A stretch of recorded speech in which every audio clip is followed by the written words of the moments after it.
I walked into the room and let out a sigh. Today was tough, and I could tell it was only going to get much tougher later in the week. I felt my feet slide across the floor in exhaustion, not used to the strenuous work I had to do. I sat down on the bench in front of the fireplace, staring into the flames as I let relaxation finally hit my body. The warmth of the fire gave me a dull sense of calm, causing me to sigh and lean back against the bench. You have done well, child. Huh? You again? Fear not. I come to observe you as you observe me. What? I tilted my head, confused as to what the voice meant. I looked around and scoured the room before turning my gaze back to the fire. Within it, I could barely make out the outline of eyes, which caused me to freeze in my spot. What the hell? You're the fire? I am a flame, but I am not the fire you gaze upon. I merely look through it to judge you and the one named Aumaris. Okay, that's not concerning at all, considering we've had 2 dreams of fire. You're judging us? Why? For what?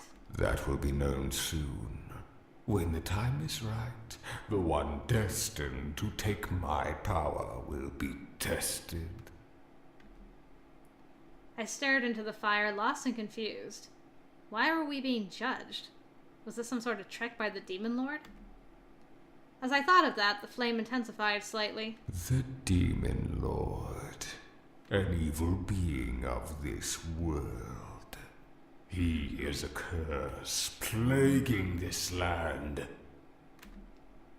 You hate the Demon Lord as well. He is not worthy of life, but I care not enough to rise from the darkness to rid the world of him myself. What do you mean? I have been generous with you, child. You must now be patient. What the heck is going on? Before I could even think to protest, the eyes hidden within the flames vanished, and the voice disappeared from my mind as if it were part of a dream I had awoken from. I shook my head and rubbed my head. I shook my head and rubbed my head? I shook and rubbed my head, taking it in. Some sort of spirit or guardian was watching over us. Apparently, it seemed to be strong enough to defeat the Demon Lord himself. Was it possible? I mean, he said he wasn't a spirit, so there's that. Even more so, it was going to test one of us to take its power. Yay. My mind instantly went to Sam. There was no reason for me to be the one to be tested, so it had to be him. How would he be tested, though? I shook my head. This was too confusing to think about right now. However, as I sat back and let my mind reorganize itself, I suddenly realized something. Where was Sam? I stood and walked to the door, opening it and peeking out into the hall. Sam was nowhere in sight. What the... Sam was really late in coming back. From what we discussed, he should have been back, or at least on the way. However, the distance to their training area was not that far. I began to wander the halls, trying to find where they were. Luckily, Sam made a lot of noise. Fuck you! Oh, now what? Sam? I rushed towards the noise, stopping at an open door. Peering in, I gasped as I saw the war room in disarray as everyone seemed to hug the walls, watching the chaos that was breaking in the middle of the room. You better not be fighting with Sarah again. Whoa. Yep. Called it! Nice sword, by the way. Very, Kylo Ren-esque. Sam and Sarah were clashing sword to spear, with Sam's face full of rage and Sarah's expression void of any emotion. You're too slow. Faster! Oh, you're training with Sarah. Interesting. You want me to go faster? Fine! Before my eyes, Sam and Sarah became barely visible shadows through the air. Their weapons clanged rapidly, almost like multiple bullets crashing at once as they arced toward one another. What is going on? The Incubi and the Wives moved toward the door to join me, still watching the fight. Sam was about to leave for the night, but then that jerk-ass Sarah called him a weak coward. Well, you know how Sam is. He did actually try to walk away, but then Sero said that the war was his fault, so that got this whole shitstorm started. They've been at it ever since. I don't think I've ever heard jerk-ass as a word before, but I kind of like it. The hell? I looked back to Sero and Sam, still unable to make either of them out as they clashed and fought. My eyes looked at Diana, seeing her lean against the far wall with crossed arms. As I examined her, her eyes seemed to follow the fight almost masterfully. Was she able to see what the hell was happening despite their lightning speed? Why was she just watching anyway? Because there's a reason for this, Angel. Sam! Stop it! Keep at it, Seto. Don't let him stop. What the hell? I ran over to Diana, despite her not taking her eyes off of the fight. Why aren't we stopping this, Diana? Attack her! Oh yeah, that'll go well. I still wasn't understanding. Why was I not getting any answer? I turned my gaze to the fight, desperate to try and see what Diana wanted me to witness. Are you that weak, Incubus? You haven't landed a blow on me once! Shut your fucking mouth! Like father, like son! Okay, that's too far now. I didn't understand why Sarah was egging him on and insulting him, but Sam seemed up for the battle regardless of the fact, using the insults as inspirational rage. However, from the faint outline of Sam that I could see, I noticed something off about him. He was surrounded by a heavy green and red mixed aura. The more I watched, the more the aura seemed to build and take shape around Sam's body. Oh yeah, I can see that now. I couldn't tell what it was, but it looked almost alive. Enough! At once, Sam and Sarah slid to opposite sides of the open space, panting and gasping for air. Around Sarah was a faint white light that was diminishing with each breath he took. Be careful, your angel is showing, Sarah. Around Sam, however, was a clear view of a tense red and green aura. It seemed to flicker around Sam like flames, but it didn't seem to die even with the battle being over. What the hell? What is that? Seto. That's what I wanted you guys to see. Diana pushed off of the wall and walked to Sarah, wrapping an arm around his and making him gasp at the gesture. He looked at her in shock as she turned to Sam with a hard gaze. It would seem that we have much to do before the siege. What are you talking about? Diana seemed to ignore my question as she turned and began to walk towards the room exit with Sarah in her arm. What is even happening anymore? Sam, on the other hand, dropped to the floor and sat back against the wall, trying to calm down. Instinctively, I rushed over to him. Sam shut his eyes as he forced himself to take deep breaths. Each one seemed less labored than the last, but I could tell that he was working to calm his rage. Sam?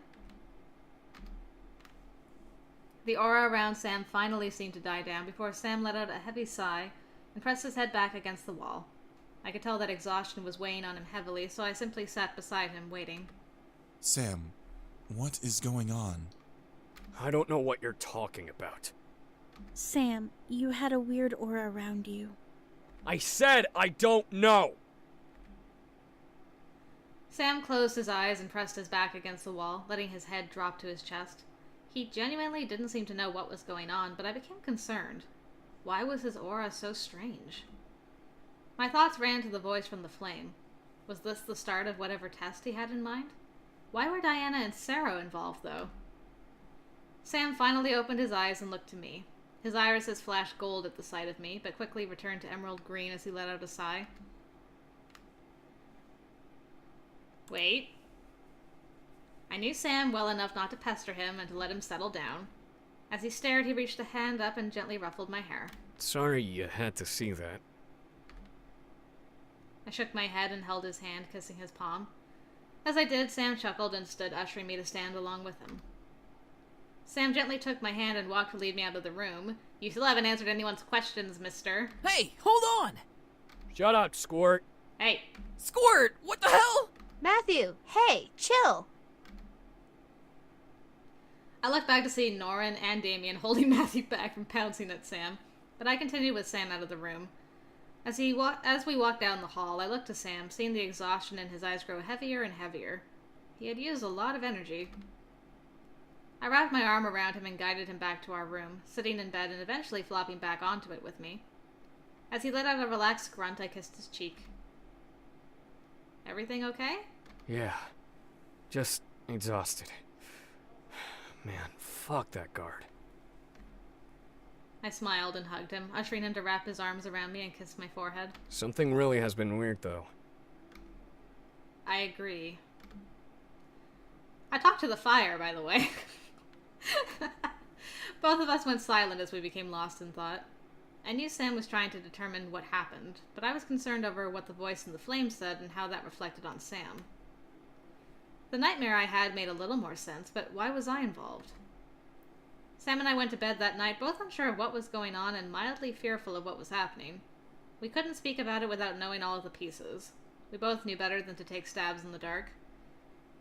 My night was uneventful, but my morning wasn't the same.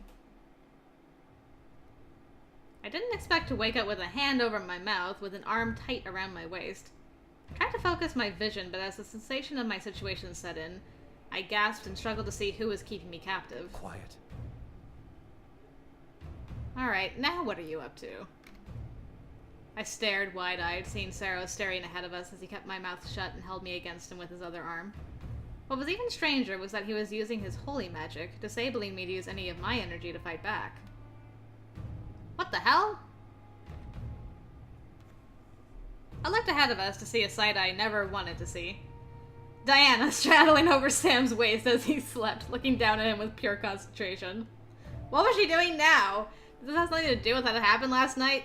She better not be having sex with him while I'm forced to watch. This is just too much. Patience, child. I froze at the sound of the voice in my head.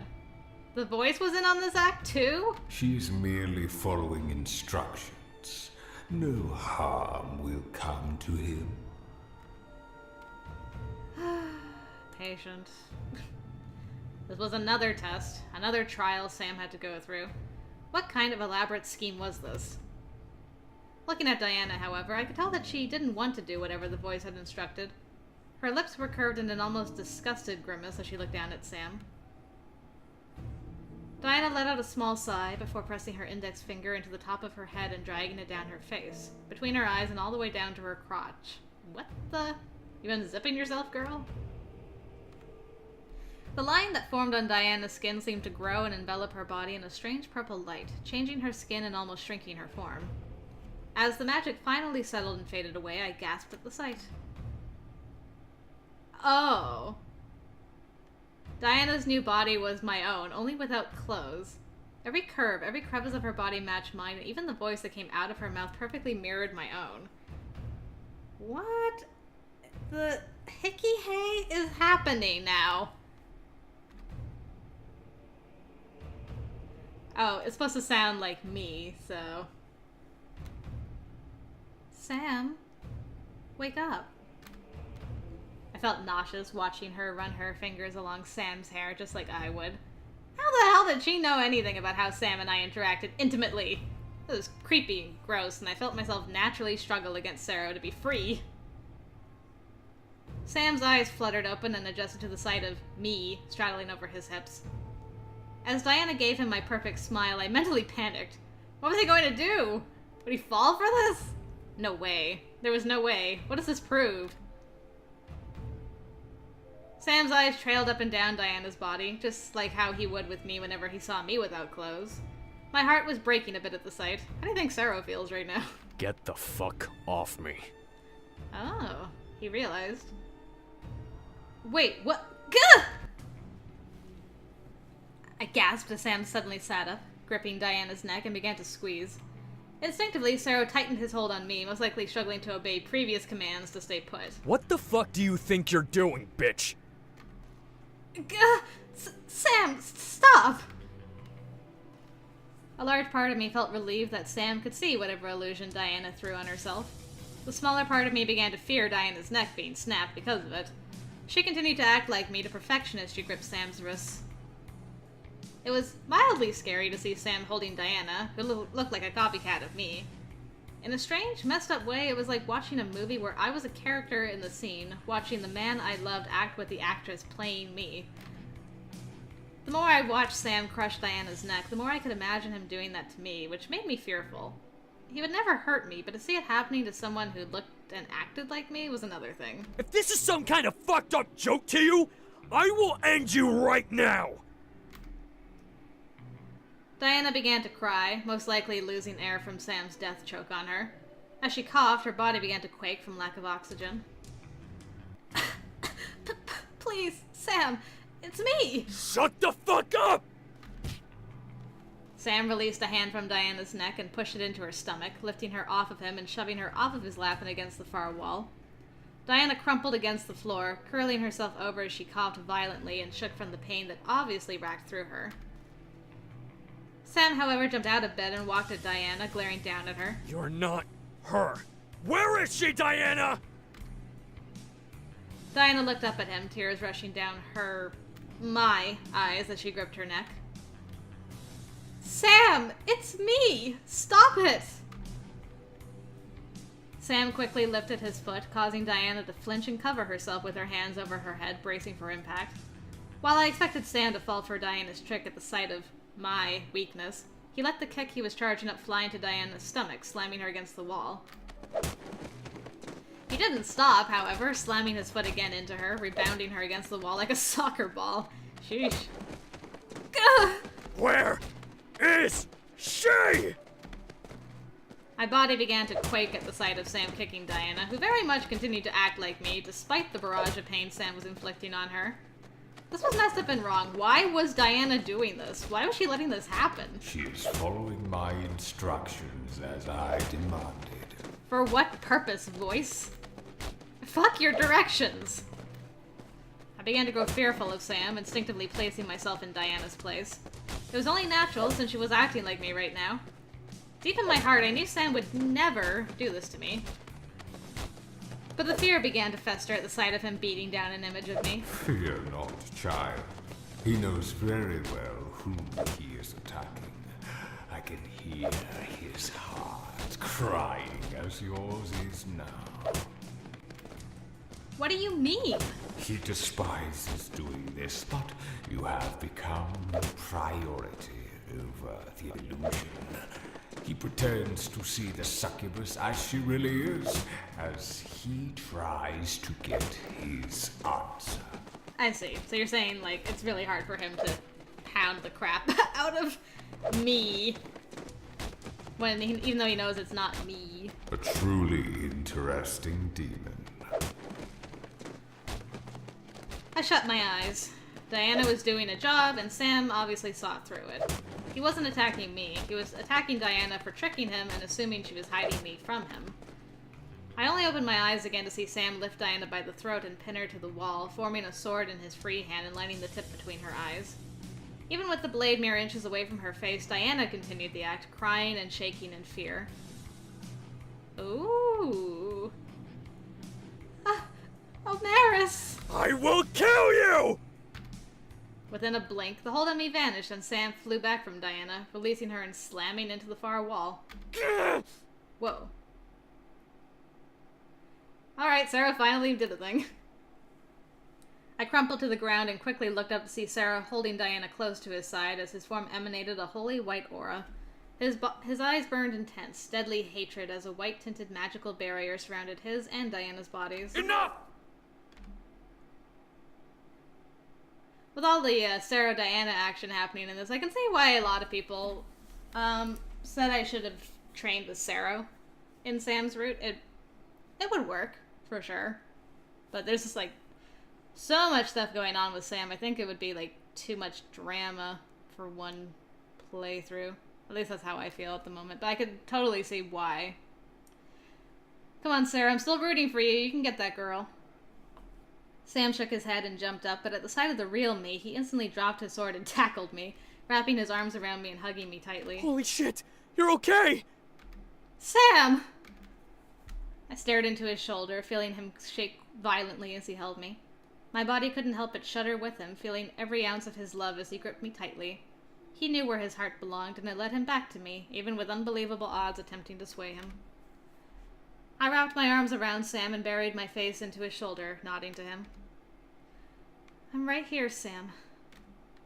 Sam refused to let go, digging his fingers into my shirt and pulling me even closer still to his chest. I could feel his heartbeat pound against his chest as he pressed me against him. I, however, peeked over Sam's shoulder to see Diana shift back from my image to her own form, collapsing against Sarah. With ease, Sarah lifted Diana into his arms like she was a bride who had fainted, but continued to glare at the back of Sam's head. Finally, Sam lifted his head and looked at Sarah, growing a glare of his own. Tell that bitch to stay away from me if she wants to keep breathing. I can hear you, brute. Damn. I'm gonna tell you the truth. Sam was completely right to be angry. He had every right to want her to stay away from him. However, he also deserved to know the truth of why they did what they did before you start slinging words and things. Sam, they had to. Sam looked at me with a confused look mixed with anger, still emanating from his rage at Diana, no doubt. I gripped Sam's shoulders and forced him to fully face me. There's this voice that keeps saying you're being tested. It said that Diana and Sarah were following its orders and testing you. I knew I was making little to no sense, but it was the truth of the matter. Sam had to believe me. His eyes continued to flood with confusion, making me worried. She's telling the truth. I didn't ask you, bitch. She doesn't need your permission to speak, mutt. Damn. Sam closed his eyes and pressed his lips together, most likely taking in what they had said, before he glared at Sarah and Diana. Why?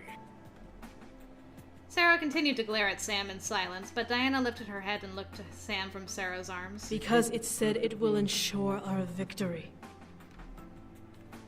Sam raised an eyebrow, slowly starting to believe that this was a false reason, but I held his arm, looking to him in hope and earnest. Sam took a moment to look at me before sighing and shaking his head. What said that?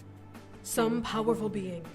I don't know why, but I can feel that this being is more powerful than any of us.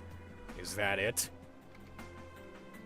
Diana nodded and rested her head on Sarah's chest, causing him to hug her body against him. It won't speak its name, but we're certain we'll find out what it is. Sam nodded before looking to the ground. Can you go now? Without another word, Sarah walked out of the room with Diana, most likely to help her recover for the training day ahead. I'm going to kick the shit out of him in training. You go, girl. At last, we were alone. I wrapped my arms around Sam, laying my forehead against his shoulder. You okay? No, I'm not. Whatever this thing that keeps testing me is, it got you involved. Sam wrapped his arms around me and buried his head in my hair, letting out an aggravated sigh. I'm sorry. Diana was pretending to be you, and I just... I could hear the regret in his voice, slightly breaking my heart. I knew deep down that he would never hurt me, and that he was just trying to find me. I was wise enough to know the reason for his anger. It's okay, Sam. Sam was distraught, and I needed to ease his worries. I understood him perfectly. I hugged Sam to me and kissed his cheek as he trembled in my arms. He wrapped his arms back around me and simply let silence pass between us. What the fuck is going on? I didn't know what to say, so I simply held him until it was time to train. I trained once more from the morning to the night, desperate to become better at the sword. Mirth managed time to step in occasionally to get pointers, but she became an observer as I practiced on my own, seeing me improve. I didn't look forward to walking back to my room after training. It was easily the hardest part of my day. However, I found it comforting to take my time exploring the castle on my way back. What I didn't expect was to hear a surprised shout echo through the stone walls. You nerd!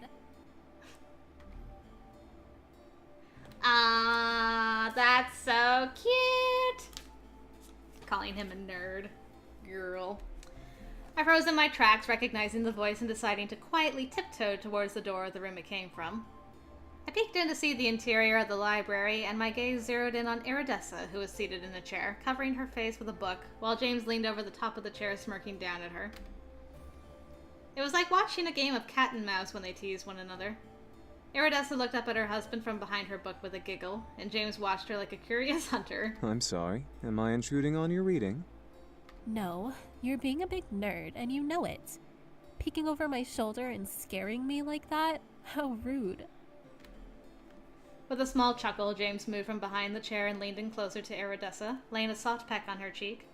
She tried to bite back her smile to no avail, instead hiding it behind her book, amusement clear in her eyes. I apologize. I won't do it again. You liar. You definitely will. Iridessa dropped the book to her lap with a pout before shooting James a mock glare as he continued to simply smile at her, as if he had done absolutely nothing wrong. She couldn't keep the expression up, however, letting out an amused huff of breath as a grin tugged at her lips. I'll make it up to you. I'll serve you a plate of crepes in the morning. Will you feed it to me as well? If that is what you wish.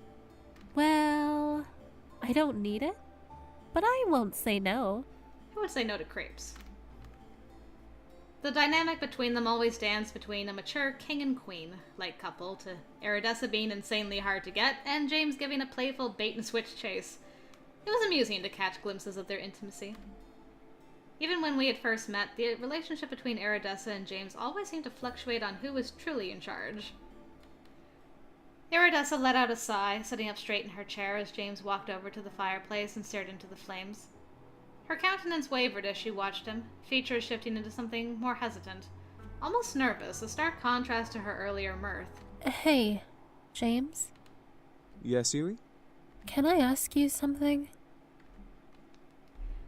James looked over to her in curiosity, nodding to the question. Iridessa took in a deep breath and closed the book in her hands, laying it on her lap. We're gonna go home soon, right? Of course. As soon as we resolve this war, we'll return home. Something was wrong.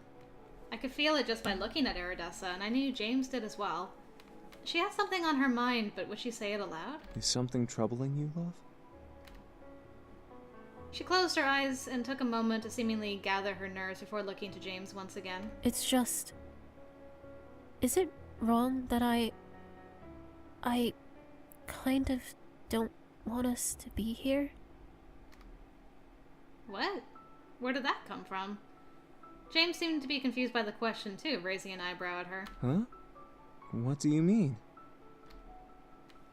Iridessa's teeth dug into her lower lip before she placed the book on the table beside her chair and stood up, hugging her arms around herself, her fingers tapping at her arm in an anxious tick. Is it bad that I don't want us to be in the same place as Diana? Aww. See, now this conversation right here, why couldn't we have had this on James's route? This is so sweet. This is just like a nice, couple in love having a conversation. Doesn't have to be banging all the time, guys. This is so nice to see. I stared wide-eyed at Iridessa. She really didn't want to be here? What was this about? She seemed supportive thus far, but what about Diana made her feel uneasy? I wonder why. James turned fully around to Iridessa with a look of mild surprise before his expression lit up with realization. Is it because she was once my betrothed? Iridessa seemed to wince at the sentence, but nodded nonetheless in response to James's question. I understood why, though. Who would want to be in the same place as the woman who could have taken the one you loved away? James's lips drooped into a frown as he crossed his arms. I'm sure she has no intentions of taking me away from you. Girl, let me tell you what I saw this morning in my bedroom, alright? That's not what I meant. Iridessa looked down at the ground, pressing her lips together in a fine line. I guess I'm just not comfortable being here with her. Something about her just... I don't know. I mean, she's a gorgeous succubus and all, and I'm just nothing compared to her. Love. Aw, I want to give Dessa such a big hug. How could I even compete?